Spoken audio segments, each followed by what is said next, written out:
ನಮಸ್ಕಾರ.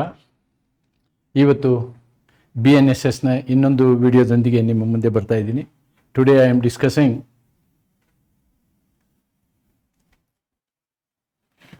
about the issue of process.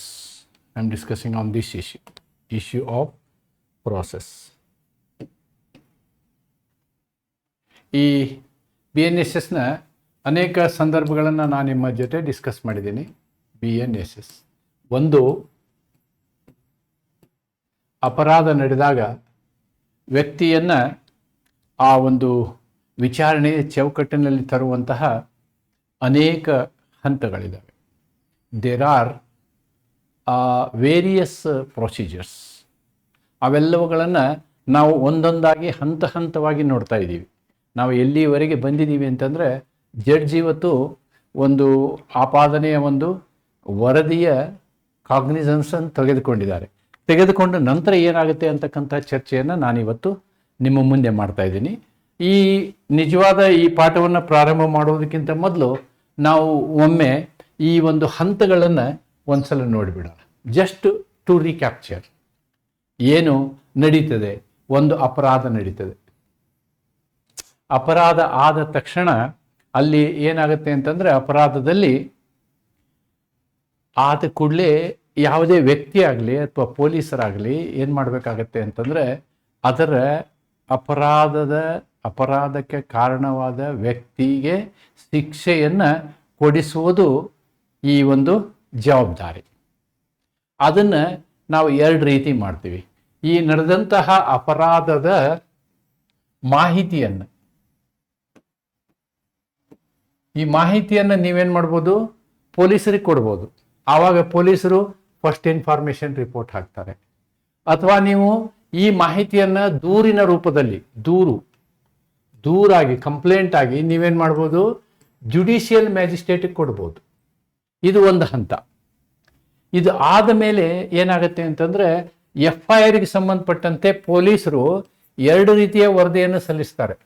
ಅವರು ಆರೋಪ ಪತ್ರವನ್ನಾದರೂ ಸಲ್ಲಿಸ್ಬೋದು, ಅಥವಾ ಆರೋಪ ಪತ್ತೆ ಆಗಲಿಲ್ಲ ಅಂತ ವರದಿಯನ್ನು ಸಲ್ಲಿಸ್ಬೋದು. ಆಮೇಲೆ ಈ ಕಂಪ್ಲೇಂಟ್ ವಿಷಯದಲ್ಲಿ ಮತ್ತು ಈ FIR ವಿಷಯದಲ್ಲಿ ಜಡ್ಜ್ ಏನು ಮಾಡ್ತಾರೆ, ಸಂಜ್ಞೇಯತೆಯನ್ನು ತೆಗೆದುಕೊಳ್ತಾರೆ. ಟೇಕಿಂಗ್ ಕಾಗ್ನಿಸನ್ಸ್ ಅಂತ ಹೇಳ್ತಾರೆ. ಟೇಕಿಂಗ್ ಕಾಗ್ನಿಸನ್ಸ್. ಇಲ್ಲಿಯವರೆಗೆ ಬಂದಿದ್ದೀವಿ ನಾವು. ಇದಕ್ಕೆ ಸಂಬಂಧಪಟ್ಟಂತಹ ಹೆಚ್ಚು ಕಮ್ಮಿ ಎಲ್ಲ ವಿಷಯಗಳ ಚರ್ಚೆಯನ್ನು ನಾನು ವಿವರವಾಗಿ ನಿಮ್ಮೊಂದಿಗೆ ಮಾಡಿದ್ದೀನಿ. ಇವಾಗ ಟ್ರಯಲ್ ಸ್ಟಾರ್ಟ್ ಆಗಬೇಕು, ವಿಚಾರಣೆ ಸ್ಟಾರ್ಟ್ ಆಗಬೇಕು. ವಿಚಾರಣೆ ಪ್ರಾರಂಭ ಆಗುವ ಮೊದಲ ಹಂತಕ್ಕೆ ನಾವೇನಂತೀವಿ ಅಂದರೆ, ಇಶ್ಯೂ ಆಫ್ ಪ್ರಾಸೆಸ್ ಅಂತ ಹೇಳ್ತೀವಿ. ಪ್ರಕ್ರಿಯೆ ಜಾರಿಗೊಳಿಸುವಂತಹ ಒಂದು ಪ್ರೋಸೆಸ್. ಬಹಳ ಪ್ರಮುಖವಾದಂತಹ ಪ್ರೋಸೆಸ್ ಇದು. ಬಹಳ ಸೀರಿಯಸ್ ಆಗಿ ಕಾಗ್ನಿಸನ್ಸ್ ಹೆಂಗೆ ಜುಡಿಷಿಯಲ್ ಮ್ಯಾಜಿಸ್ಟ್ರೇಟ್ಗೆ ಇಂಪಾರ್ಟೆಂಟು, ಇದು ಕೂಡ ನೋಡಿ ಜುಡಿಷಿಯಲ್ ಮ್ಯಾಜಿಸ್ಟ್ರೇಟಿಗೆ ಸಂಬಂಧಪಟ್ಟಂಥದ್ದು. ಇದು ಕೂಡ ಜುಡಿಷಿಯಲ್ ಮ್ಯಾಜಿಸ್ಟ್ರೇಟಿಗೆ ಸಂಬಂಧಪಟ್ಟಂಥದ್ದು. ಇವೆಲ್ಲವೂ ಕೂಡ ಇಲ್ಲಿ ಅಡ್ಮಿನಿಸ್ಟ್ರೇಷನ್ ಇನ್ವಾಲ್ವ್ ಆಗಿರುತ್ತೆ. ಎಕ್ಸೆಪ್ಟ್ ಕಂಪ್ಲೇಂಟ್, ಅಲ್ಲಿ ಪೊಲೀಸರು ಅಥವಾ ರಾಜ್ಯ ಇನ್ವಾಲ್ವ್ ಆಗಿರ್ತಾರೆ. ಕಂಪ್ಲೇಂಟ್ ಆದರೆ ಕಂಪ್ಲೇಂಟ್ನಿಂದ ನೇರವಾಗಿ ಅದೇನಾಗುತ್ತೆ, ಕಾಗ್ನಿಸನ್ಸಿಗೆ ಬರುತ್ತೆ. ಎಲ್ಲ ಹಂತವನ್ನು ನಾವು ವಿವರವಾಗಿ ಬೇರೆ ಬೇರೆ ಆಯಾಮದಲ್ಲಿ ನೋಡಿದ್ದೀವಿ. Today we are going to see issue of process, ಪ್ರಕ್ರಿಯೆ ಜಾರಿಗೊಳಿಸುವಿಕೆಯನ್ನು ಇವತ್ತು ನಾವು ನೋಡ್ತೀವಿ. ಕಮೆನ್ಸ್ಮೆಂಟ್ ಆಫ್ ಪ್ರೊಸೀಡಿಂಗ್ಸ್ನಲ್ಲಿ ಇದು ನಮ್ಮ ಮೇನ್ ಹೆಡಿಂಗ್ ಆದರೂ ಕೂಡ ಇದರಲ್ಲಿ ಅನೇಕ ಹಂತಗಳಿವೆ. ಇದು ಮೊದಲನೆಯ ಹಂತ, ಇಶ್ಯೂ ಆಫ್ ಪ್ರಾಸೆಸ್. ಒಂದು ಪ್ರಾಸೆಸ್ಸನ್ನು ಯಾವ ರೀತಿ ಅಂದರೆ, ಅಪರಾಧಿಕ ಪ್ರಕ್ರಿಯೆಯ ವಿಚಾರಣೆಯನ್ನು ಪ್ರಾರಂಭ ಮಾಡುವ ಬಗೆಯನ್ನು ನಾವು ಸೆಕ್ಷನ್ 227ನಲ್ಲಿ ನೋಡ್ತೀವಿ. We are going to see it in to section 227 of BNSS 2023 judicial approach. ಇದರಲ್ಲಿ ಇದು ಯಾವ ರೀತಿ ನ್ಯಾಯಾಂಗ ಇದನ್ನು ನೋಡಬೇಕು, how they should start the process, ಬಹಳ ಮುಖ್ಯವಾದಂಥದ್ದು ಅನ್ನೋದನ್ನು ನೋಡ್ತೀವಿ. ಮತ್ತು ಇದಕ್ಕೆ ಸಂಬಂಧಪಟ್ಟಂತಹ ಒಂದು ಪ್ರಮುಖ ಪ್ರಕರಣವನ್ನು ನೋಡ್ತೀವಿ. ಒಮ್ಮೆ ಪ್ರೋಸೆಸ್ ಸ್ಟಾರ್ಟ್ ಮಾಡಿದ ಮೇಲೆ ಅದನ್ನು ಹಿಂದೆ ತೆಗೆದುಕೊಳ್ಬೋದಾ, can it be taken back ಅನ್ನೋದನ್ನು ನೋಡ್ತೀವಿ. So all these aspects today we are going to see. ಇದು ಒಂದು ಸಂಜ್ಞೇಯತೆಯನ್ನು ತೆಗೆದುಕೊಂಡ ನಂತರದ ಹಂತ. ಇದು first case judicial magistrate will take the ಕಾಗ್ನಿಸನ್ಸ್ನ ತೆಗೆದುಕೊಂಡ ಮೇಲೆ ಅವನು ಪ್ರಕ್ರಿಯೆ ಪ್ರಾರಂಭಿಸಬೇಕು. ಪ್ರಕ್ರಿಯೆ ಪ್ರಾರಂಭಿಸುವಂತಹ ಒಂದು ಸಂದರ್ಭ ಹೇಗಿರ್ತದೆ ಅನ್ನೋದನ್ನು ನಾವಿವತ್ತು ನೋಡೋಣ. ಅಂದರೆ ಈ ಪ್ರಕ್ರಿಯೆ ಪ್ರಾರಂಭಿಸೋದು ಅಂದ್ರೆ ಇದರ ಅರ್ಥ ಏನು ಅಂತ ನಾವು ನೋಡೋದಾದ್ರೆ, if we want to see the meaning of this, ಇದ್ರ ಮೀನಿಂಗ್ ಅನ್ನು ನಾವು ನೋಡೋದಾದ್ರೆ, section 227 BNSS deals with the stage where after taking cognizance ಇದನ್ನು ನಾವು ಹಿಂದಿನ ವಿಡಿಯೋದಲ್ಲಿ ನೋಡಿದ್ದೀವಿ. And examining the complaint materials, ಮತ್ತು ಅದು ದೂರಿನ ವಿಷಯ ಆಗಿದ್ದರೆ ದೂರಿಗೆ ಸಂಬಂಧಪಟ್ಟಂತಹ ಮಾಹಿತಿಗಳು ಏನೇನಿದ್ದಾವೆ ಅದನ್ನು ಪರೀಕ್ಷೆ ಮಾಡಿದ ನಂತರ ಮ್ಯಾಜಿಸ್ಟ್ರೇಟ್ ಅವರು ನಿರ್ಧಾರ ಮಾಡ್ತಾರೆ. Magistrate decides whether to issue process against the accused. ಒಬ್ಬ ಆಪಾದಿತನ ಮೇಲೆ ಪ್ರಕ್ರಿಯೆಗಳನ್ನು ಪ್ರಾರಂಭ ಮಾಡಬಹುದೇ ಅಂತಕ್ಕಂಥ ಒಂದು ನಿರ್ಣಯಕ್ಕೆ ಮ್ಯಾಜಿಸ್ಟ್ರೇಟ್ ಅವರು ಬರುವುದನ್ನು ನಾವೇನು ಹೇಳ್ತೀವಿ, ಇಶ್ಯೂ ಆಫ್ ಪ್ರಾಸೆಸ್ ಅಂತ ಹೇಳ್ತೀವಿ. ಇದರ ಉದ್ದೇಶ, the purpose is to ensure that only cases having sufficient prima facie material move forward into the trial. ನೋಡಿ, ಇಲ್ಲಿ ಅತಿ ಪ್ರಮುಖವಾಗಿರುವುದೇನು ಅಂತಂದ್ರೆ, ಮೇಲ್ನೋಟಕ್ಕೆ ನಿಮಗೆ ಅವಶ್ಯಕತೆ ಇರುವಂತಹ ಎಲ್ಲ ದಾಖಲಾತಿಗಳು ನಿಮ್ಮ ಹತ್ರ ಇದ್ದರೆ ಆ ದಾಖಲಾತಿಗಳನ್ನು ಆಧಾರವಾಗಿಟ್ಕೊಂಡು, ಮೇಲ್ನೋಟಕ್ಕೆ ಆಧಾರವಾಗಿ ಇಟ್ಕೊಂಡು ನೀವು ಮುನ್ನಡೆಯುವಂತಹ ಪ್ರಕ್ರಿಯೆ. You will start, then you will actually call whom you will call? The accused. ಆಪಾದಿತನನ್ನು ನೀವೇನು ಮಾಡ್ತೀರಿ, ಕರಿತೀರಿ. You are going to call him. So that is the process ಅಂದರೆ ಅದು. That is what is the meaning of issue of process. Summons ನೋಡಿ, ಇದರಲ್ಲಿ 2 stage ಇದೆ. 227 has got 2 stages, 2 ಹಂತಗಳಿದ್ದಾವೆ. ಅಂದರೆ 2 ಬಗೆಗಳಿದ್ದಾವೆ. ಹಂತ ಅನ್ನೋದಕ್ಕಿಂತ ಬಗೆ ಅಂದರೆ ಕೆಲವೊಂದು ಪ್ರಕರಣ ಸಮನ್ಸ್ ಪ್ರಕರಣ ಇರ್ಬೋದು, ಇನ್ನು ಕೆಲವು ಪ್ರಕರಣ ವಾರಂಟ್ ಪ್ರಕರಣ ಇರ್ಬೋದು. ಸಮನ್ಸ್ ಪ್ರಕರಣ ಇದ್ದಾಗ ಏನು ಮಾಡಬೇಕು ಅನ್ನೋದನ್ನು ನಾವು 227(1)A ನಲ್ಲಿ ಹೇಳಿದ್ದೀವಿ. ಅದು ವಾರಂಟ್ ಪ್ರಕರಣ ಇದ್ದಾಗ ಏನು ಅನ್ನೋದನ್ನು ನಾವು 227 ಸಬ್ಕ್ಲಾಸ್ 1 ಸಬ್ಕ್ಲಾಸ್ B ನಲ್ಲಿ ಹೇಳಿದ್ದೀವಿ. ಏನು ಹಾಗಿದ್ರೆ ಸಮನ್ಸ್ ಇಶ್ಯೂ ಆಗಬೇಕು. In summons case the magistrate shall issue summons. Magistrate ಅವ್ರು ಏನು ಮಾಡಬೇಕು, ಆಪಾದಿತನಿಗೆ, ಅಪರಾಧಿಗೆ ಏನು ಮಾಡಬೇಕು, ಸಮನಸ್ ಕೊಡಬೇಕು. ಆರೋಪಿಗೆ ಏನು ಮಾಡಬೇಕು, ಸಮನಸ್ ಜಾರಿ ಮಾಡಬೇಕು. ಬನ್ನಿ, ನೀವು ಕೋರ್ಟಿನ ಮುಂದೆ ಬನ್ನಿ ಅಂತಕ್ಕಂಥ ಸಮನಸ್ಸನ್ನು ಅವರಿಗೆ ಜಾರಿ ಮಾಡುವಂತಹ ಪ್ರಕ್ರಿಯೆ. ಇದು ಒಂದು ಹೆಜ್ಜೆ, ಇಶ್ಯೂ ಪ್ರೊಸೆಸ್ಸಿನ ಪ್ರಥಮ ಹೆಜ್ಜೆ. ಅಥವಾ ಅದು ವಾರಂಟ್ ಕೇಸ್ ಆಗಿದ್ರೆ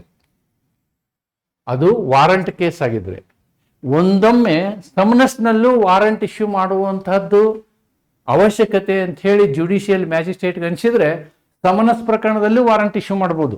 ಅಂದರೆ ಜಡ್ಜ್ಗೆ ಅನಿಸ್ಬೋದು ಸಮನಸ್ ಕೊಡುವವರೆಗೆ ಅವನು ತಪ್ಪಿಸ್ಕೊಂಡು ಓಡಿ ಹೋಗ್ತಾನೆ ಅಂತಕ್ಕಂಥ ಒಂದು ಅಭಿಪ್ರಾಯಕ್ಕೆ ಜುಡಿಷಿಯಲ್ ಮ್ಯಾಜಿಸ್ಟ್ರೇಟ್ ಅವರು ಬಂದರೆ ಸಮನಸ್ ವಿಷಯದಲ್ಲೂ ವಾರಂಟನ್ನು ಇಶ್ಯೂ ಮಾಡ್ಬೋದು. In warrant cases magistrate may issue warrant or if he thinks fit. ನೋಡಿ, ಅವರು ಯೋಚನೆ ಮಾಡಿ ನನ್ನ ನಿರ್ಧಾರ ಸರಿ ಇದೆ ಅಂದರೆ ಮೇ ಇಶ್ಯೂ ಸಮನ್ಸ್ ಇನ್ಸ್ಟೆಡ್. ನೋಡಿ, ಓಕೆ, ನಾವು the reverse way he told here. Warrant issue ಮಾಡುವಂತಹ ಪ್ರಕರಣದಲ್ಲಿಯೂ ಕೂಡ ಇಲ್ಲ ಆ ವ್ಯಕ್ತಿ ಓಡಿ ಹೋಗೋದಿಲ್ಲ, ಸಮನಸ್ಗೆ ಮರ್ಯಾದೆ ಕೊಟ್ಟು ಬರ್ತಾರೆ ಅನ್ನುವಂತಹ ಸಂದರ್ಭದಲ್ಲಿ ಏನು ಮಾಡ್ಬೋದು, ಅವರು ಸಮನಸ್ಸನ್ನು ಇಶ್ಯೂ ಮಾಡ್ಬೋದು. ಸಮನಸ್ ಇಶ್ಯೂ ಮಾಡುವಂತಹ ಕೇಸಲ್ಲಿ ಜಡ್ಜಿಗಳಿಗೆ ಅಥವಾ ನ್ಯಾಯಮೂರ್ತಿಗಳಿಗೆ ಏನು ಅಧಿಕಾರ ಇದೆ, ಅವರ ವಿವೇಚನೆಗೆ ಬಿಟ್ಟಂತಹ ಅಧಿಕಾರ. ಸಮನಸ್ ಆದರೂ ಜಾರಿಗೊಳಿಸ್ಬೋದು, ವಾರಂಟ್ ಆದರೂ ಜಾರಿಗೊಳಿಸಬಹುದು. The section allows the magistrate discretion, ಅವರಿಗೆ ವಿವೇಚನಾ ಅಧಿಕಾರವನ್ನು ಕೊಡ್ತದೆ. ಇಲ್ಲಿ ವಿವೇಚನೆ ಅಧಿಕಾರ ಈ ಸೆಕ್ಷನ್ ಏನು, depending on seriousness of the offence and likelihood of securing the presence.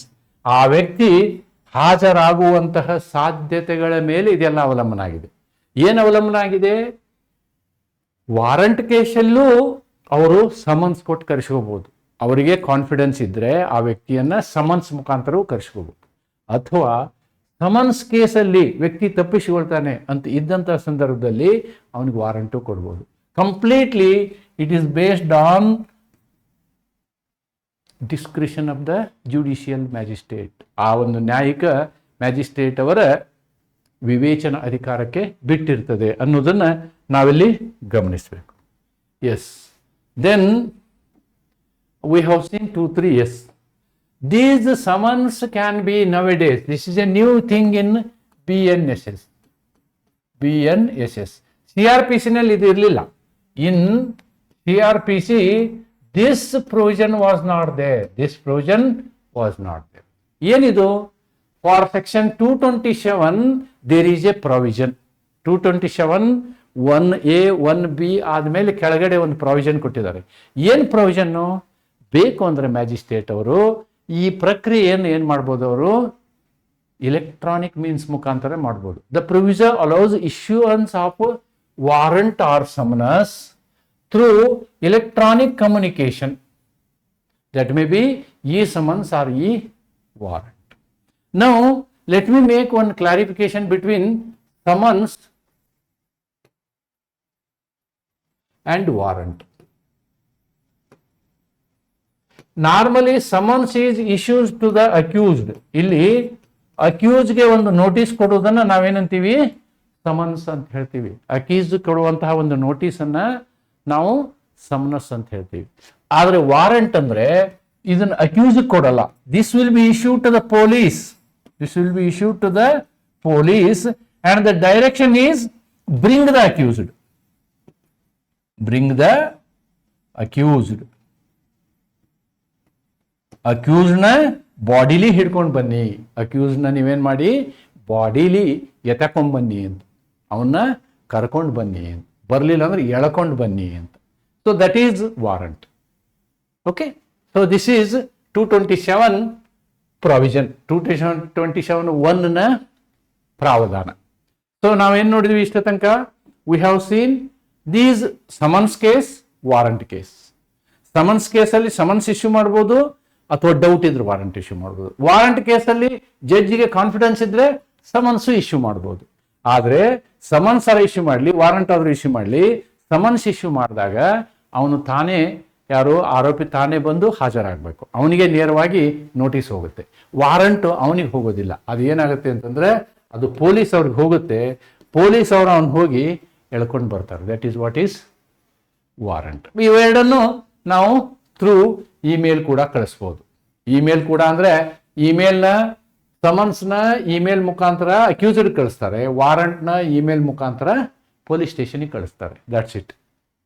Next, now I am coming to 227 sub clause 2. 227 sub clause 2 ಏನು ಹೇಳುತ್ತೆ ನೋಡೋಣ. Let us C.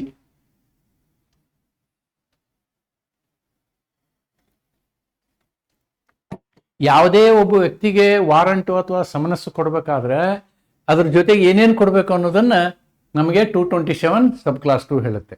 No summons or warrant shall be issued ಎಲ್ಲಿ ತನಕ? Until prosecution witnesses have been filed. ಇದಕ್ಕೆ ಸಂಬಂಧಪಟ್ಟಂತ ವಿಟ್ನೆಸ್ಗಳು ದಾಖಲೆ ಆಗಿರಬೇಕು. ಯಾರ್ಯಾರು ವಿಟ್ನೆಸ್ ಏನು ಅಂತ ಹೇಳಿ ಅದು ರೆಕಾರ್ಡ್ ಆಗಿರಬೇಕು. This ensures procedural fairness and clarity in the prosecution case. ನೋಡಿ, the word prosecution has come here. This I will explain you separately. ಅದಕ್ಕೆ ಒಂದು ವಿಡಿಯೋ ಮಾಡ್ತೀನಿ ನಾನು. This ensures procedural fairness and prosecution. ಪ್ರಾಸಿಕ್ಯೂಷನ್ಗೆ ಕನ್ನಡದಲ್ಲಿ ಶಬ್ದವನ್ನ ಅಭಿಯೋಜನೆ ಅಂತ ಹೇಳ್ತಾರೆ. ಅಭಿಯೋಜನೆ ಅಂತ ಹೇಳ್ತಾರೆ. ಅಭಿಯೋಜನೆ, ಅಭಿಯೋಜಕರು, ಇದೆಲ್ಲ ಬರ್ತದೆ. That I will make A separate video for that. ಇಲ್ಲಿ ಸಮನ್ಸ್ ಅಥವಾ ವಾರಂಟ್ ಇಶ್ಯೂ ಮಾಡಬೇಕಾದ್ರೆ ನೀವು ವಿಟ್ನೆಸ್ ಯಾರು ಏನು ಅನ್ನೋದನ್ನು ಮಾಹಿತಿ ಕೊಡಬೇಕು ಅನ್ನೋದನ್ನು 227(2) ಹೇಳುತ್ತೆ. Then there is 227(3) also. Copy of the complaint to accompany the process. Copy of the complaint to accompany the process. ಆ ಪ್ರೋಸೆಸ್ ಮಾಡುವಾಗ ಬರೀ ವಿಟ್ನೆಸ್ಗಳ ಹೆಸರು ಮಾಹಿತಿ ಅಷ್ಟೇ ಅಲ್ಲ, ಯಾರು ದೂರು ಕೊಟ್ಟಿರ್ತಾರೋ ಆ ದೂರಿನ ಪ್ರತಿಯನ್ನು ನೀವೇನ್ ಮಾಡಬೇಕು, ವಾರಂಟಿಗೆ ಅಥವಾ ಸಮನ್ಸ್ಗೆ ಲಗತ್ತಿಸಬೇಕು ಅಂತ. Every summons or warrant issued on a written complaint must be accompanied by copy of such complaint. This ensures the accused knows the exact allegation. ಇದರಿಂದ ಏನಾಗುತ್ತೆ, ಆ ಆಪಾದಿತನಿಗೆ, ಆರೋಪಿಗೆ ಏನು ನನ್ನ ಮೇಲೆ ಆರೋಪ ಇದೆ ಅನ್ನೋದು ಪೂರ್ವಭಾವಿಯಾಗಿ ತಿಳಿಯುತ್ತದೆ.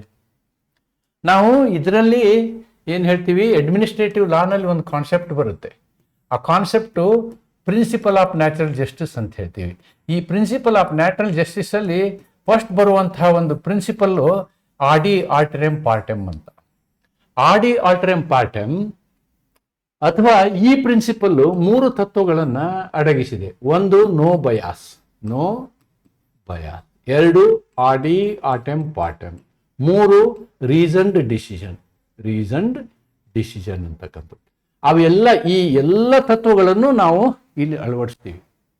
ಯಾವುದು, ಕ್ರಿಮಿನಲ್ ಜುರಿಸ್ಪ್ರುಡೆನ್ಸ್ ಅಲ್ಲಿ ಎಲ್ಲ ತತ್ವಗಳನ್ನು ಬಹಳ ಪ್ರಾಮಾಣಿಕವಾಗಿ ಅಳವಡಿಸ್ತೀವಿ. ಅಂದರೆ ಯಾವುದೇ ಒಬ್ಬ ವ್ಯಕ್ತಿಯ ಮೇಲೆ ನಾವು ಒಂದು ತಪ್ಪು ಹೊರಿಸ್ತಿದ್ರೆ, ಅಪರಾಧವನ್ನು ಹೊರಿಸ್ತಿದ್ರೆ ಅವನಿಗೆ ಪೂರ್ಣ ಪ್ರಮಾಣದ ಅವಕಾಶವನ್ನು ಕೊಡಬೇಕು. ಯಾವುದಕ್ಕಾಗಿ ಅಪರಾಧ, ಅದಕ್ಕೆ ಏನೇನು ದಾಖಲೆಗಳಿದ್ದಾವೆ, ಏನೇನು ಸಾಕ್ಷಿಗಳಿದ್ದಾವೆ, ಅವೆಲ್ಲವನ್ನು ಅವನಿಗೆ ಕೊಟ್ಟರೆ ನಾವೇನು ಮಾಡ್ದಂಗೆ ನೈಸರ್ಗಿಕ ನ್ಯಾಯ ತತ್ವದ ನಿಯಮಗಳನ್ನು ಪಾಲಿಸಿದ ಹಾಗೆ. ಅದು ಇಲ್ಲಿ ಆಗ್ತದೆ. That is what is here. ಅದಕ್ಕೆ ನಾವೇನು ಮಾಡಬೇಕು, ಅವನಿಗೆ ದಾಖಲೆಗಳನ್ನು ಕೊಡಬೇಕು, ಆಮೇಲೆ ಕಂಪ್ಲೇಂಟ್ ಕಾಪಿನೂ ಕೊಡಬೇಕು, ವಿಟ್ನೆಸ್ಗಳೇನಿದ್ರೆ ಅವುಗಳ ಮಾಹಿತಿಯನ್ನು ನಾವು ಅವರಿಗೆ ಕೊಡಬೇಕು ಅಂತಕ್ಕಂಥದ್ದು. ಆ್ಯಂಡ್ ದಿ 227(4) ಏನು ಹೇಳುತ್ತೆ ಅಂತಂದರೆ, ಯಾವುದೇ ಸಂದರ್ಭದಲ್ಲಿ ಕಂಪ್ಲೇಂಟ್ ಕೇಸಲ್ಲಿ, ಇದರಲ್ಲಿ ಬರಲ್ಲ, ಏನು ಪೊಲೀಸ್ ರಿಪೋರ್ಟಲ್ಲಿ ಅಥವಾ ಪೊಲೀಸ್ ಮಾಹಿತಿಯಲ್ಲಿ ಅದರಿಂದ ಕೇಸ್ ಇನಿಷಿಯೇಟ್ ಆದರೆ ಈ ಒಂದು ಪರಿಸ್ಥಿತಿ ಬರೋದಿಲ್ಲ. ನೋಡಿ, where the process fee is prescribed, no process shall be issued unless the fee is paid. ಯಾವುದೇ ಒಬ್ಬ ವ್ಯಕ್ತಿ ನೇರವಾಗಿ ಮ್ಯಾಜಿಸ್ಟ್ರೇಟ್ಗೆ ಹೋಗಿ ದೂರು ಕೊಟ್ಟಿದ್ರೆ ಆ ದೂರಿನ ವಿಷಯಕ್ಕೆ ಸಂಬಂಧಿಸಿದಂತೆ ಫೀ ಕಟ್ಟುವ ಕಂಡೀಷನ್ ಇದ್ದರೆ, ಆ ರೀತಿಯಾದಂತಹ ಒಂದು ಕಟ್ಟಳೆ ಇದ್ದರೆ, ನಿರ್ಬಂಧ ಇದ್ದರೆ, ಫೀ ಕಟ್ಟಲಾರ್ದೇ ಪ್ರೊಸೆಸ್ ಸ್ಟಾರ್ಟ್ ಮಾಡಬಾರ್ದು ಅಂತ. ಆ್ಯಕ್ಚುಲಿ ಯೋಚನೆ ಮಾಡ್ಬೋದು ನಾವು, ಅಲ್ಲ ಕ್ರಿಮಿನಲ್ ಕೇಸಲ್ಲಿ ನಾವು ಯಾಕೆ ಫೀ ಕಟ್ಟಬೇಕು ಅಂತ. ಅಂದರೆ ಸಾಮಾನ್ಯ ಏನಾಗುತ್ತೆ ಅಂತಂದರೆ, ಆ ರೀತಿಯಾದಂಥ ನಿರ್ಬಂಧ ಇಲ್ಲದೆ ಹೋದರೆ ಸುಳ್ಳಾಗಿ ಕಂಪ್ಲೇಂಟ್ ಕೊಡ್ಬೋದಲ್ಲ, ಅದನ್ನು ತಪ್ಪಿಸೋದಕ್ಕೋಸ್ಕರ ಮಿನಿಮಮ್ ಫೀಸ್ನ ಫಿಕ್ಸ್ ಮಾಡಿರ್ತಾರೆ. ಆ ಫೀನ ಕಟ್ಟಲೇಬೇಕಾಗುತ್ತೆ. A small mandatory fee ensures genuine complaints to proceed. ಇಲ್ಲಿ ನಿಜವಾಗಿ ದೂರುಗಳು ಸತ್ಯ ಇರೋದು ಇಲ್ಲಿ ಕನ್ಫರ್ಮ್ ಮಾಡೋದಕ್ಕೋಸ್ಕರ ನಾವೇನು ಮಾಡ್ತೀವಿ, ನಾಮಿನಲ್ ಫೀಸ್ನ ನಿಗದಿ ಮಾಡ್ತೀವಿ. ಅದರಿಂದ ಫೀ ಕಟ್ಟೋದಿದ್ರೆ ಅದನ್ನು ಕಟ್ಟಬೇಕು ಅಂತಕ್ಕಂಥದ್ದು. And the service process 227(5) section 227(5) ಏನು ಹೇಳುತ್ತೆ ಅಂತ ನೀವು ನೋಡೋದಾದರೆ, clarifies that the provision do not affect section 90. Do not affect ಈ ಏನು ಪ್ರಾವಧಾನ ಇದಾವಲ್ಲ 227 ಇರ್ತಕ್ಕಂಥ 1, 2, 3, 4 ಇದಾವಲ್ಲ, ಇದರಿಂದ ಈ ಸೆಕ್ಷನ್ಗೆ ಏನು ತೊಂದರೆ ಆಗೋದಿಲ್ಲ ಅಂತ, ಸೆಕ್ಷನ್ 90ಗೆ ಏನು ತೊಂದರೆ ಆಗೋದಿಲ್ಲ ಅನ್ನುವ ಕ್ಲಾರಿಫಿಕೇಶನ್ನ ನಾವು ಲಾಸ್ಟಿಗೆ ಮಾಡಿದ್ದೀವಿ. 227(5) ಈ ಒಂದು ಕ್ಲಾರಿಫಿಕೇಶನ್ ಅಂದರೆ ಈ ಒಂದು ಮಾಹಿತಿಯನ್ನು ಕೊಟ್ಟಿದ್ದೀವಿ. ಏನು ಹಂಗಾರದು ಸೆಕ್ಷನ್ 90 ಅದನ್ನು ನೋಡಿಬಿಡೋಣ. Issue of warrant in lieu of or in addition to summons. ನೋಡಿ, ಇಶ್ಯೂ ಆಫ್ ವಾರಂಟ್ ನಾನು ನಿಮ್ಗೆ ಹೇಳಿದ್ನಲ್ಲ, ಸ್ಟಾರ್ಟಿಂಗಲ್ಲಿ ಹೇಳಿದೆ, issue of warrant in lieu or in addition to summons. Summons ಕೊಡುವ ಜಾಗದಲ್ಲಿ ವಾರಂಟು ಕೊಡ್ಬೋದು ಅಂತ. That is available in section 90. Okay, ಅಂದರೆ ಸಮನ್ಸ್ ಕೊಡುವಂತಹ, ಇಲ್ಲಿ ನೋಡಿ, ಇವಾಗ ನಾವು ಈ ಫೆಟಾಲ್ you go back to other provisions, especially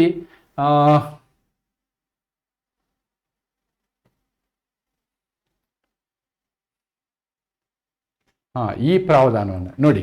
ಇಲ್ಲಿ ಏನು ಹೇಳ್ತೀವಿ ನಾವು, ಕೇವಲ ಸಮನ್ಸ್ ಬಗ್ಗೆ ಮಾತಾಡ್ತೀವಿ. ಇಲ್ಲಿ ಏನು ಹೇಳ್ತೀವಿ, ಸಮನ್ಸ್ ಕೊಡೋ ವಾರಂಟ್ ಕೊಡೋ ಸಂದರ್ಭದಲ್ಲೇ ಸಮನ್ಸ್ ಕೊಡ್ಬೋದು ಅಂತ ಹೇಳ್ತೀವಿ. ಆದರೆ ಸೆಕ್ಷನ್ 90ನಲ್ಲಿ ಏನು ಹೇಳ್ತೀವಿ ನಾವು, section 90ನಲ್ಲಿ something different is told. Section 90, right? Section 90 ನಲ್ಲಿ ಎಸ್ ಹಿಯರ್ ಸೆಕ್ಷನ್ 90 ನಲ್ಲಿ ಅಥವಾ ಸೆಕ್ಷನ್ 90 ಏನು ಹೇಳ್ತೀವಿ ನಾವು, ಯಾವುದೇ ಒಂದು ವಿಷಯಕ್ಕೆ ವಾರಂಟ್ ಕೊಡುವಂತಹ ಸಂದರ್ಭ ಇತ್ತು ಅಂತ ಇಟ್ಕೊಳ್ಳಿ, ಅಲ್ಲಿ ಸಮನಸ್ಸು ಕೊಡ್ಬೋದು. ನೋಡಿ, under this section issue of warrant in lieu of summons, ಸಮನ್ಸಿಗೆ ಬದಲಾಗಿ ಸೆಕ್ಷನ್ 90 ಕಲಮು 90 ಏನು ಹೇಳ್ತದೆ ಅಂತಂದ್ರೆ, ಮ್ಯಾಜಿಸ್ಟ್ರೇಟ್ಗೆ ಅಧಿಕಾರ ಕೊಡ್ತದೆ. ಏನು? ಸಮನ್ಸ್ಗೆ ಬದಲಾಗಿ ವಾರಂಟ್ ಕೊಡುವುದು.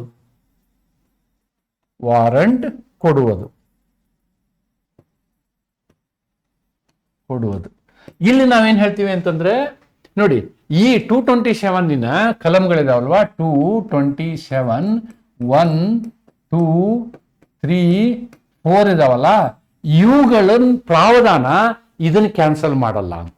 ಸೆಕ್ಷನ್ 19 ಕ್ಯಾನ್ಸಲ್ ಮಾಡಲ್ಲ ಅಂತ. ಸೆಕ್ಷನ್ 19 ಕ್ಯಾನ್ಸಲ್ ಮಾಡಲ್ಲ ಅಂದ್ರೆ ಸಮನ್ಸ್ ಕೊಡೋ ಸಂದರ್ಭದಲ್ಲಿ ನಾವೇನ್ ಮಾಡ್ಬೋದು, ವಾರಂಟು ಕೊಡ್ಬೋದು. ಅದನ್ನ ಕ್ಯಾನ್ಸಲ್ ಮಾಡಲ್ಲ ಅನ್ನೋದನ್ನ ಇಲ್ಲಿ ಹೇಳ್ತೀವಿ ನಾವು. What is this? Section 227 clarifies that it's provisions do not affect section 90. Clear? Section 90 ಅಂದ್ರೆ ಈ ರೀತಿನೂ ಮಾಡ್ಬೋದು, ಆ ರೀತಿನೂ ಮಾಡ್ಬೋದು. ಅಲ್ಲಿ ಸೆಕ್ಷನ್ ಇರಲಿಲ್ಲ, ನಾನು ಹಂಗೆ ಎಕ್ಸ್ಪ್ಲೈನ್ ಮಾಡಿದೆ, ಬಟ್ ಅದೇ ಸೆಕ್ಷನ್ ಇಲ್ಲಿ ನಿಮಗೆ ವಿವರಿಸಿದ್ದೀನಿ. Okay, so this is all about process. Issue of process ಅನ್ನು ಈ ಥರ ಮಾಡ್ತೀವಿ ನಾವು. ಆದರೆ ಈ ಇಶ್ಯೂ ಆಫ್ ಪ್ರೋಸೆಸ್ ಮೇಲೆ ನ್ಯಾಯಾಂಗ ತನ್ನ ಅಭಿಪ್ರಾಯವನ್ನು ಯಾವ ರೀತಿ ಹೇಳಿದೆ ಅನ್ನೋದನ್ನು ನಾನು ಇಲ್ಲಿ ಕಾನ್ಸೆಪ್ಟನ್ನು ಹೇಳಿ ಒಂದು ಕೇಸ್ ಲಾ ನಿಮ್ಮ ಮುಂದೆ ತೆಗೆದುಕೊಂಡು ಬರ್ತೀನಿ. ಏನು ಕಾನ್ಸೆಪ್ಟು? ಜುಡಿಷಿಯಲ್ ಅಪ್ರೋಚ್ ಏನು ಈ ವಿಷಯದಲ್ಲಿ? ಕ್ಯಾಶುವಲ್ ಆಗಿ ಬಿಡಪ್ಪ ಇಶ್ಯೂ ಮಾಡೋ ಹೋಗ್ಲಿ, ಆ ರೀತಿ ಮಾಡೋ ಹಾಗಿಲ್ಲ. Courts have consistently held that issuing a process is a very serious judicial act. is a very serious. ನೀವು ಪ್ರಕ್ರಿಯೆ ಪ್ರಾರಂಭ ಮಾಡುವ, ಸಮನ್ ಕೊಡುವಂತಹ, ವಾರಂಟ್ ಕೊಡುವಂತಹ ಪ್ರಕ್ರಿಯೆ ಇದೆಯಲ್ಲ, ಅದು ಬಹಳ ಗಂಭೀರವಾದಂತಹ ಒಂದು ಹಂತ. ಅದನ್ನ ನೀವೇನ್ ಮಾಡಬೇಕು, ತೂಕ ಮಾಡಿ ಸರಿಯಾದ ರೀತಿಯಲ್ಲಿ ಮನಸ್ಸನ್ನ ಅದರಲ್ಲಿ ಅಳವಡಿಸಿಕೊಂಡು ಅದನ್ನು ಮಾಡಬೇಕು, ಹೊರತು ಕ್ಯಾಶುವಲಿ ಮಾಡಬಾರ್ದು ಅಂತ. That is what is the thinking of the judiciary. ಜುಡಿಷಿಯರಿಯ ವಿಚಾರ ನೋಡಿ. Courts have consistently held that issuing process is a serious judicial act requiring application of mind. And the mind to the complaint and sworn statements. ನಾವೇನ್ ಮಾಡ್ತೀವಿ, complaint ಕೊಟ್ಟಾಗ ಏನ್ ಮಾಡ್ತೀವಿ ಅಂತಂದ್ರೆ, ಕಾಗ್ನಿಷನ್ಸ್ ತಗೊಳ್ಳೋಕ್ಕಿಂತ ಮೊದಲು ಕಂಪ್ಲೇನೆಂಟನ್ನು ಕರೆದು ವಿಚಾರಿಸ್ತೀವಿ. ಯಾರು? Judicial magistrate. ಅದು ವಿಟ್ನೆಸ್ ಇದ್ರೆ ವಿಟ್ನೆಸ್ಗಳನ್ನ ಕರೆದು ವಿಚಾರಿಸ್ತೀವಿ, ಆಮೇಲೆ ಕಾಗ್ನಿಷನ್ಸ್ ತಗೊಳ್ತೀವಿ. ಆ ರೀತಿ ಕಾಗ್ನಿಷನ್ಸ್ ತಗೊಂಡ ಮೇಲೆಯೂ ಕೂಡ ಎಲ್ಲ ಸರಿ ಇದೆ ಅಂದ್ರೆ ಇಶ್ಯೂ ಪ್ರೊಸೆಸ್ಗೆ ಹೋಗ್ಬೇಕು, ಇಲ್ಲಾಂದ್ರೆ ಹೋಗಬಾರ್ದು ಅಂತ. A magistrate must be satisfied that prima facie case exist. ಮೇಲ್ನೋಟಕ್ಕೆ ಅಪರಾಧ ಆಗಿದೆ ಅನ್ನುವ ನಂಬಿಕೆ ಜುಡಿಷಿಯಲ್ ನ್ಯಾಯಮೂರ್ತಿಗಳಿಗೆ, ಮ್ಯಾಜಿಸ್ಟ್ರೇಟ್ಗಳಿಗೆ ಬರಬೇಕು. ಬಂದ್ರೆ ಮಾತ್ರ ಅವ್ರು ಏನು ಮಾಡ್ಬೋದು, he can proceed. Not that the case is proved. ಅಂದ್ರೆ ಕೇಸು ಇಲ್ಲೇ ಪ್ರೂವ್ ಮಾಡ್ಬೇಕಂತೇನಿಲ್ಲ, ಮೇಲ್ನೋಟಕ್ಕೆ ಮ್ಯಾಜಿಸ್ಟ್ರೇಟ್ ಅವರಿಗೆ ಅನಿಸ್ಬೇಕು ಅಪರಾಧ ಆಗಿದೆ ಅಂತ ಅನಿಸ್ಬೇಕು. ಅದಕ್ಕೆ ದಾಖಲೆಗಳಿದ್ದಾವೆ ಅಂತ ಹೇಳಿನು, ಅಪರಾಧಕ್ಕೆ ದಾಖಲೆಗಳಿದ್ದಾವೆ ಅಂತ ಅನಿಸ್ಬೇಕು. Exactly concept of cognizance only. But process issue ಮಾಡುವಾಗಲೂ ಕೂಡ ಇದನ್ನು ಮಾಡಬೇಕು, ನೋಡಬೇಕು ಅಂತಕ್ಕಂಥ ಒಂದು ನಿರ್ಬಂಧವನ್ನು ನಾವಿಲ್ಲಿ ಕಾಣ್ತೀವಿ. This is the thinking of the judiciary. ಈ ಜುಡಿಷಿಯರಿ ಥಿಂಕಿಂಗ್ ಅನ್ನ ನಾವು ಈ ಪ್ರಕರಣದ ಮುಖಾಂತರವೂ ನೋಡ್ಬೋದು. ಅತಿ ಮುಖ್ಯವಾದ ಅನೇಕ ಪ್ರಕರಣಗಳಿದ್ದಾವೆ. ನಾ ಕೇವಲ ಒಂದೇ ಒಂದು ಪ್ರಕರಣವನ್ನು ವಿವರವಾಗಿ ನಿಮ್ಗೆ ವಿವರಿಸ್ತೀನಿ. I am going to analyse this particular case in a detailed way. ಏನಿದು case? The complainant initiated criminal proceedings against directors of Pepsi food. ನೋಡಿ, ಪೆಪ್ಸಿ ಫುಡ್ ಕಂಪನಿಯ ಬೋರ್ಡ್ ಇರ್ತದಲ್ವಾ, ಆ ಬೋರ್ಡ್ ಮೆಂಬರ್ಸ್ ಮೇಲೆ ಕೇಸ್ ಪ್ರಾರಂಭ ಮಾಡ್ತಾರೆ. Initiated, okay, without adequate material. See, prima facie ಇವ್ರ ಹತ್ರ ದಾಖಲೆಗಳು ಇರಲಿಲ್ಲ. And the magistrate mechanically issued the process issue ಮಾಡಿಬಿಟ್ರು. ಬೋರ್ಡ್ನ ಮೆಂಬರ್ ಮೇಲೆ ಕ್ರಿಮಿನಲ್ ಕೇಸ್ ಬಂತು. ನೆನ್ಪಿಟ್ಕೊಳ್ಳಿ, ಒಮ್ಮೆ ಸಮನ್ಸ್ ಬಂದಿದೆ ಅಂತಂದ್ರೆ it is like A stigma ಸಮಾಜದಲ್ಲಿ. ಇವನ್ ಕೋರ್ಟ್ನವರು ಹಿಡ್ಕೊಂಡು ಹೋಗ್ತಾರೆ, ಕರ್ಕೊಂಡು ವಾರಂಟ್ ತೊಗೊಂಡು ಕರ್ಕೊಂಡು ಹೋದ್ರು ಅಂತ. ಆ ರೀತಿ ಸಮಸ್ಯೆ ಆಗ್ತದೆ, ಸಾಮಾಜಿಕವಾಗಿ ಸಮಸ್ಯೆ ಆಗ್ತದೆ. Whether a magistrate can issue process without proper judicial application of mind. ನೋಡಿ, they have used this word, proper judicial application of mind. ಅದನ್ನು ಉಪಯೋಗ ಮಾಡಲಾಗಿದೆಯಾ? ತಮ್ಮ ಮನಸ್ಸನ್ನು ಅಪ್ಲೈ ಮಾಡಿ, ಮನಸ್ಸನ್ನು ಆ ಕೇಸ್ನಲ್ಲಿ ವಿಂಗಡಿಸಿ, ಎಂಥ ಮನಸ್ಸು? ನ್ಯಾಯಿಕ ಮನಸ್ಸು. ಅಪರಾಧ ಆಗಿದೆಯೇ ಅಂಥೇಳಿ ನೋಡುವಂತಹ ಯೋಚನೆ ಇರುವಂತಹ ಮನಸ್ಸನ್ನು ಅಪ್ಲೈ ಮಾಡಿದಾರ to the complaint and supporting material. ಆ ಕಂಪ್ಲೇಂಟನ್ನು ಪರಿವೀಕ್ಷಣೆ ಮಾಡಿ ಮತ್ತು ಅದಕ್ಕೆ ಸಂಬಂಧಪಟ್ಟಂತಹ ಸಾಕ್ಷ್ಯಾಧಾರಗಳನ್ನು ಪರಿವೀಕ್ಷಣೆ ಮಾಡಿದ ಮೇಲೆ ಅಪರಾಧ ಆಗಿದೆ ಅನ್ನೋದು ಅವರಿಗೆ ಕನ್ವಿನ್ಸ್ ಆಗಿದೆಯಾ ಅನ್ನುವುದು ಬಹಳ ಮುಖ್ಯ. ಓಕೆ, ಮ್ಯಾಜಿಸ್ಟ್ರೇಟ್ ದೂರು ಹಾಗೂ ದಾಖಲೆಗಳನ್ನು ಸಮರ್ಪಕವಾಗಿ ಪರಿಶೀಲಿಸದೆಯೇ, ಮನೋಯೋಗ ಬಳಸದೆಯೇ ಸಮನ್ಸ್ ಹೊರಡಿಸಿರಬಹುದೇ ಎಂಬ ಪ್ರಶ್ನೆ ಈ ಪ್ರಕರಣದಲ್ಲಿ ಉದ್ಭವ ಆಯಿತು. ಸುಪ್ರೀಂ ಕೋರ್ಟ್ ಅದನ್ನ ವ್ಯಾಖ್ಯಾನಿಸ್ತದೆ. What it said? The Supreme Court held that summoning on accused is a serious matter. ನೋಡಿ, ಒಬ್ಬ ವ್ಯಕ್ತಿಯನ್ನ ಸಮನ್ ಮಾಡಿ ಕರೆಸುವುದಿದೆಯಲ್ಲ, ಅದು ಬಹಳ ಗಂಭೀರ ವಿಚಾರ.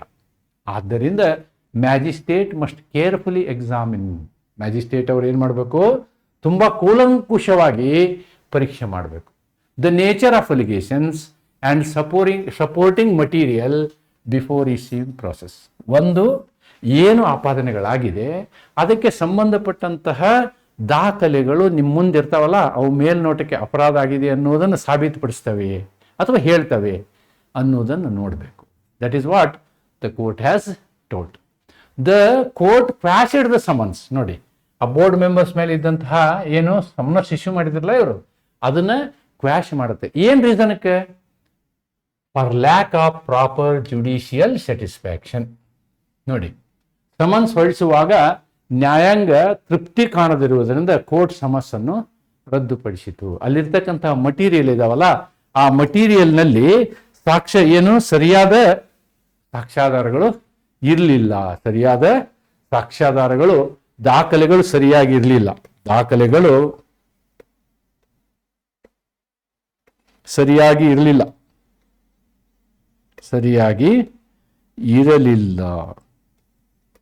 ದಾಖಲೆಗಳು ಸರಿಯಾಗಿ ಇರಲಿಲ್ಲ ಅನ್ನೋದನ್ನ ಇಲ್ಲಿ ಕಾಣ್ತೀವಿ. That is what we are seeing. ಈ ಕೇಸ್ನ ಒಂದು ಔಟ್ಕಮ್.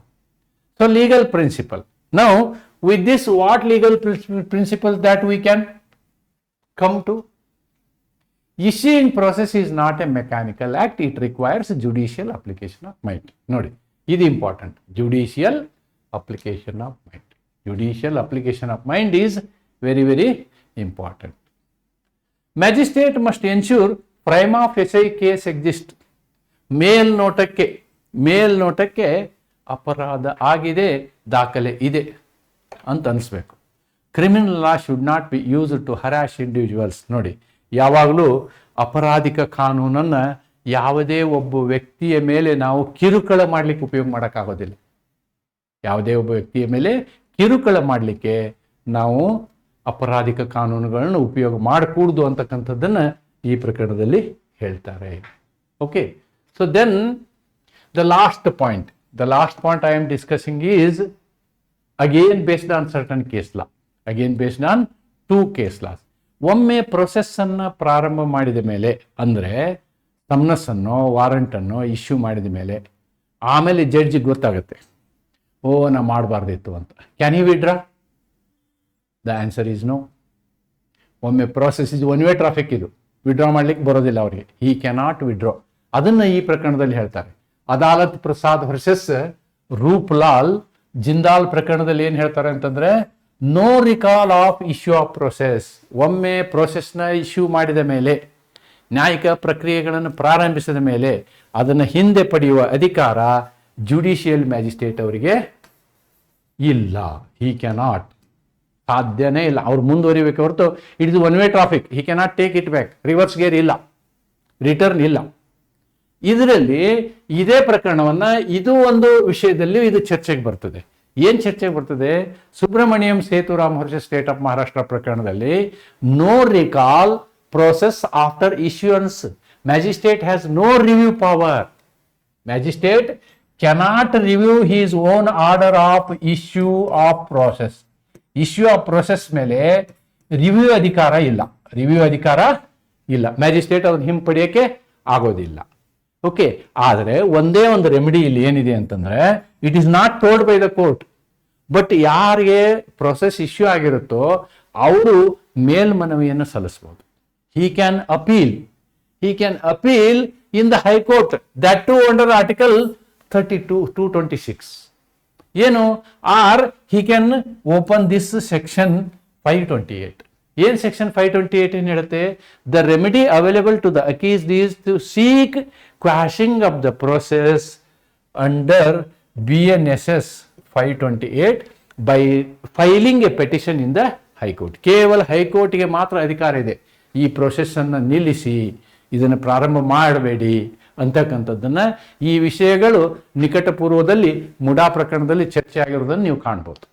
ಮುಡಾ ಪ್ರಕರಣದಲ್ಲಿ ಇದೇ ವಿಷಯಗಳು ಚರ್ಚೆ ಆಗಿರೋದನ್ನು ಕೂಡ ನಾವು ಕಾಣ್ಬೋದು ಅಂತ ಹೇಳ್ತಾ, ಅಂದರೆ ಈ ಒಮ್ಮೆ ಪ್ರೋಸೆಸ್ ಇಶ್ಯೂ ಆದರೆ ಅದನ್ನು ವಾಪಸ್ ತೆಗೆದುಕೊಳ್ಳಿಕ್ಕೆ ಮ್ಯಾಜಿಸ್ಟ್ರೇಟ್ಗೆ ಅಧಿಕಾರ ಇಲ್ಲ ಅನ್ನೋದನ್ನು ನೀವು ತಿಳ್ಕೊಳ್ಬೇಕು. ಆ್ಯಂಡ್ ಫೈನಲಿ 227 ಸಮರೈಸೇಷನ್ ನಾನು ಮಾಡೋದಾದರೆ, marks the transition from preliminary scrutiny to active proceedings. ನೋಡಿ, ಇಲ್ಲಿಂದ ನಿಜವಾದ ಪ್ರೊಸೀಡಿಂಗ್ಸ್ ಸ್ಟಾರ್ಟ್ ಆಗ್ತವೆ, ನಿಜವಾದ ಕ್ರಿಮಿನಲ್ ಪ್ರೊಸೀಡಿಂಗ್ಸು ಸ್ಟಾರ್ಟ್ ಆಗ್ತವೆ. ಒಂದು ಟ್ರಯಲ್ ಸ್ಟಾರ್ಟ್ ಆಗಬೇಕಾದ್ರೆ ಅದಕ್ಕಿಂತ ಮೊದಲು ಇಶ್ಯೂ ಪ್ರೊಸೆಸ್ ಆಗಬೇಕು. ಇಶ್ಯೂ ಪ್ರೊಸೆಸ್ ಅಂದ್ರೆ ಇಷ್ಟೇ, ಯಾವ ವ್ಯಕ್ತಿ ಆಪಾದಿತನಿರ್ತಾನೆ ಅವನಿಗೆ ನೀವು ಕೋರ್ಟಿಗೆ ಕರೆಸಿಕೊಳ್ಳೋದು, ಅದು ಇಶ್ಯೂ ಪ್ರೊಸೆಸ್. ಕೋರ್ಟಿಗೆ ಕರೆಸಿಕೊಳ್ಳೋದು, ಕರೆಸಿ ಅವನು ಸಮಜಾಯಿಸಿ ಕೇಳೋದು. ಏನು, ನೀನು ಒಪ್ತೀಯಾ, ಪ್ಲೀಡಿಂಗ್ ಗಿಲ್ಟಿ ಅಂತ ಕೇಳ್ತಾರೆ. ಅವನು ಎಸ್ ಅಂದರೆ ಶಿಕ್ಷೆ ಕೊಡೋದು, ಅವನು ನಾಟ್ ಪ್ಲೀಡಿಂಗ್ ಗಿಲ್ಟಿ ಅಂತಂದರೆ ಪ್ರೊಸೆಸ್ನ ಸ್ಟಾರ್ಟ್ ಮಾಡೋದು, ನ್ಯಾಯಿಕ ಪ್ರೊಸೆಸ್ನ ಸ್ಟಾರ್ಟ್ ಮಾಡೋದು. ಅದರ ಹಂತ ಇದು. 227 BNS ಪರಿಶೀಲನೆಯಿಂದ ಸಕ್ರಿಯ ಕ್ರಿಮಿನಲ್ ಪ್ರಕ್ರಿಯೆಗೆ ಸಾಗುವ ಮೊದಲ ಹಂತ ಇಲ್ಲಿಂದ ಶುರು ಆಗ್ಬಿಡ್ತದೆ. The criminal trial process will start rolling. Okay, only when magistrate finds sufficient grounds does issue summons or warrant. ಸಂಪೂರ್ಣ ಅವನಿಗೆ ಅಪರಾಧ ಆಗಿದೆ, ಅದಕ್ಕೆ ತನ್ನ ಹತ್ರ ಮೇಲ್ನೋಟಕ್ಕೆ ಮಾಹಿತಿಗಳಿದ್ದಾವೆ ಅಂದಾಗ ಅವನೇನು ಮಾಡಬೇಕು? He can continue. The complaint otherwise stands dismissed under 226. ಒಂದು ವೇಳೆ ಇಲ್ಲ ಅಂತಂದ್ರೆ 226 ಪ್ರಕಾರ ಅದು ಡಿಸ್ಮಿಸಲ್ ಆಗುತ್ತೆ. ಡಿಸ್ಮಿಸಲ್ನ ನಾನು ಹಿಂದೆನೇ ಚರ್ಚೆ ಮಾಡಿದ್ದೀನಿ ನಿಮ್ಗೆ. Already I have discussed dismissal. Okay, thus section 227 ensure both protection against unnecessary litigation and proper initiation of criminal process where justified. ಎಲ್ಲಿ ಅವಶ್ಯಕತೆ ಇದೆಯೋ ಅಲ್ಲಿ ಪ್ರೋಸೆಸ್ಸನ್ನು ಮುಂದುವರಿಸ್ತೀವಿ, ದಟ್ ಈಸ್ ಇಶ್ಯೂ ಪ್ರೊಸೆಸ್ ಆಗುತ್ತೆ. ಎಲ್ಲಿ ಅವಶ್ಯಕತೆ ಇಲ್ಲವೋ ಅಲ್ಲಿ ನಾವು ಪ್ರೊಸೆಸ್ಸನ್ನು ಮುಂದುವರಿಸೋದಿಲ್ಲ, ಅದನ್ನು ಸೆಕ್ಷನ್ 226ನಲ್ಲಿ ಕ್ಲೋಸ್ ಮಾಡ್ತೀವಿ, ಅಂದರೆ ಕಂಪ್ಲೇಂಟನ್ನು ಡಿಸ್ಮಿಸ್ ಮಾಡ್ತೀವಿ. This is all about the process. That's what I have discussed. So the notes of this are available in my Telegram channel. You can try my Telegram channel. Tomorrow you will get the notes also. With this I will conclude this video on BNSS. Okay, ಆಮೇಲೆ ನಿಮಗೆ ಏನು ಮಾಹಿತಿ ಹೇಳುವುದು ಅಂತಂದರೆ, ನನ್ನ teaching ಇದೆಯಲ್ಲ, this is conceptual teaching. ಸಾಮಾನ್ಯ ಬರೀ ಎಕ್ಸಾಮಲ್ಲಿ ನಾವೇನೋ ಮಾಡ್ತೀವಿ ಅನ್ನೋರಿಗೆ ನಮ್ಮ ಟೀಚಿಂಗಿಂದ ನೀವು ಸ್ವಲ್ಪ ಸ್ಲೋ ಅನಿಸ್ಬೋದು ನಿಮಗೆ. There is no other way. Once I make videos looking at all aspects and finally come to a recording of the video in one go and I will finish. So ಈ ಮಾತನ್ನು ಹೇಳ್ತಾ ಈ ವಿಡಿಯೋನ ಇಲ್ಲಿಗೆ ಮುಕ್ತಾಯ ಮಾಡ್ತೀನಿ. ನಮಸ್ಕಾರ.